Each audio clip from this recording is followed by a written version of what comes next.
চিড়িয়াখানা বিমান দুর্ঘটনা। হলো বর্তমান বাংলাদেশের অবস্থা। এই আর একজন পাশে দেখছি পড়ে আছে, এর কাছে আমরা সাক্ষাৎকার নিয়ে দেখি যে এর বর্তমান অবস্থা কি। আমারে বাসান ভাই, আমার হসপিটাল নিয়ে ভাই প্লেনটা ভাই কিভাবে ক্র্যাশ করছে ভাই? ভাই আপনি তো কোনো ক্ষয়ক্ষতি হয়নি তো ভাই? কিভাবে ল্যান্ড করছিল প্লেন? ক্ষয়ক্ষতি হয়নি তো? ভাই আপনার বাসা কোথায়? ভাই বাসা কোথায় আপনার? ভাই আপনার বাসা কোথায়? ভাই সবাই লাইক ভাই কিভাবে ক্র্যাশ করছে ভাই জন্য? ভাই ভাই ভাই আপনার কোনো ক্ষয়ক্ষতি হয়নি তো ভাই? ভাই আপনার কোনো তো ক্ষয়ক্ষতি হয়নি ভাই প্লেনটা কিভাবে ব্লাস্ট হয়েছে ভাই? ভাই কিভাবে ক্র্যাশ ভাই করলো আপনি ভাই? কোথায় ছিলেন ভাই? আপনি কোথায় ছিলেন ভাই? ভাই আপনার বাসা কোথায় ভাই? ভাই আপনাকে আমার হসপিটাল নিয়ে যান ভাই। আরে ভাই হসপিটালে ভরে নিয়ে যাবো আপনার। আপনি আগে সাক্ষাৎকার দেন, আপনি আগে সাক্ষাৎকার দেন ভাই।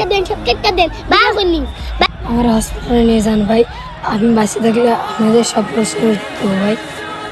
আমার বাঁচান ভাই, আমার হসপিটালে নিয়ে যান ভাই। তাড়াতাড়ি ভাই আমাদের হসপিটালে নিয়ে যান ভাই।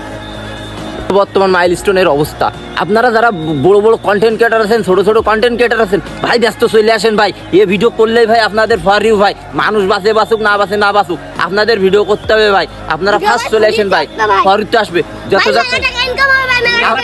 আপনারা সবাই চলে আসেন ভাই, ভিডিও না করতে পারলে হইবে না ভাই। আপনাদের মেন টার্গেট ভাই ভিডিও করতে হবে, আপনারা সবাই চলে আসেন ভাই।